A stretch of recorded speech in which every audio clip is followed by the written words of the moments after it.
Hello everyone. आज हमारा जो टॉपिक है बहुत इम्पॉर्टेंट, वो है section 9 of Hindu marriage act 1955। अगर हम बात करें section 9 of Hindu marriage act 1955 की, तो वो बात करता है restitution of conjugal rights. Now what do you mean by conjugal rights? देखिए, इसको कुछ ऐसे समझते हैं। जब एक हस्बैंड वाइफ जो होते हैं, शादीशुदा जो एक जोड़ा होता है, उनका एक दूसरे के ऊपर अधिकार होता है। किस चीज़ का? खाना खाने का, साथ में एक दूसरे के ऊपर हक जताने का, साथ में रहने का, लव शेयर करने का, दुख दर्दों में एक दूसरे के साथ रहने का। तो ये सारी चीज़ें उनका एक दूसरे के ऊपर राइट माना जाता है। साथ में रहना, एक दूसरे को कंफर्ट देना, एक दूसरे के साथ इंजॉय करना, एक दूसरे की कंपनी को इंजॉय करना, एक दूसरे के साथ सेक्सुअल रिलेशनशिप इंजॉय करना, ये सारी चीज़ें एक मैरिटल रिलेशनशिप के अंदर होती है। Conjugal rights mean rights of a husband or a wife to a society, giving comfort and affection to each other, including enjoyment of association, sympathy, confidence, domestic happiness, etc., eating meals together, joint property rights, and having intimate relationships. ये सारा कुछ जो है conjugal rights के अंदर आता है। अब section 9 of Hindu marriage act provide करता है remedy of restitution of conjugal. क्या है इसका मतलब?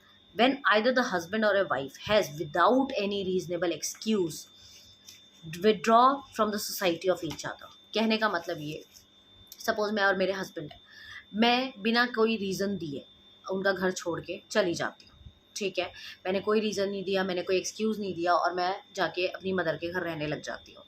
तो यहाँ पर मेरे हस्बैंड के पास ये राइट है कि वो कोर्ट में जाके सेक्शन 9 मेरे ऊपर लगा सकते हैं कि मेरी वाइफ बिना किसी रीज़न के, कोई रीज़न नहीं है उसके पास जाने का, वो अपनी मदर के घर जाके बैठ गई है, and I have conjugal right on her. मेरे पास उसके ऊपर कॉन्जुगल राइट है, जिसके तहत मैं उसको उसके ऊपर सेक्शन 9 लगा रहा हूँ कि वो मुझे वो राइट्स का फ़ायदा नहीं उठाने दे रही है। मतलब मुझे खाना नहीं बना के दे रही है, मुझे इमोशनल सेटिस्फैक्शन नहीं दे रही है, मुझे सेक्सुअल सेटिस्फैक्शन नहीं दे रही है। तो इन सब चीज़ों के लिए ही कैन क्लेम, सेक्शन 9 मेरे ऊपर वो लगा सकते हैं।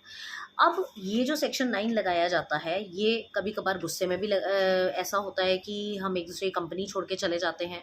तो उस केस में जज हमें एक प्रोविज़न देते हैं कि आप लोग साथ बैठिए, आपस में अपने झगड़े को सुलझाइए, आपस में बातचीत कीजिए, और जो भी आपके इश्यूज़ हैं उनको सॉल्व कीजिए। क्योंकि कभी कभी क्या होता है, टेम्पर की वजह से और या high heat of the moment की वजह से हम लोग ऐसा स्टेप उठा लेते हैं।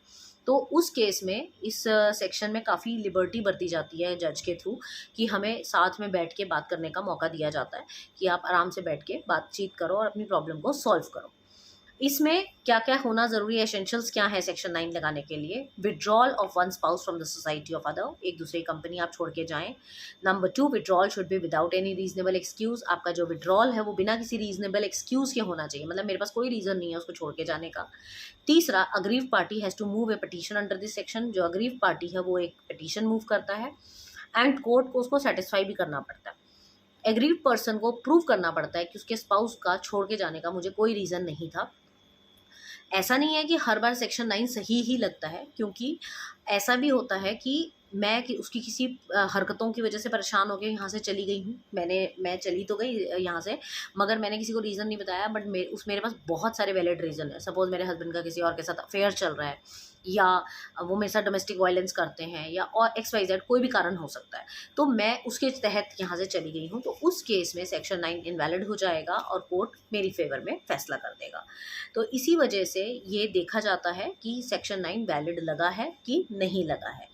अब इसकी वैलिडिटी चेक करने के लिए देखा जाता है कि किस वजह से हस्बैंड या वाइफ, और ऐसा नहीं है सिर्फ वाइफ ही जाती है, हस्बैंड भी जा सकता है, तो वाइफ भी लगा सकती है उसके ऊपर सेक्शन 9। तो सेक्शन 9 कोई भी आइदर पार्टी लगा सकती है, सिर्फ इस रीज़न से कि आप बिना किसी रीज़न के घर छोड़ के क्यों चले गए हैं, या आप मुझे कॉन्जुगल राइट क्यों नहीं उसका इंजॉयमेंट लेने दे रहे। तो this is all about section 9 of Hindu marriage act 1955, restitution of conjugal rights. Thank you.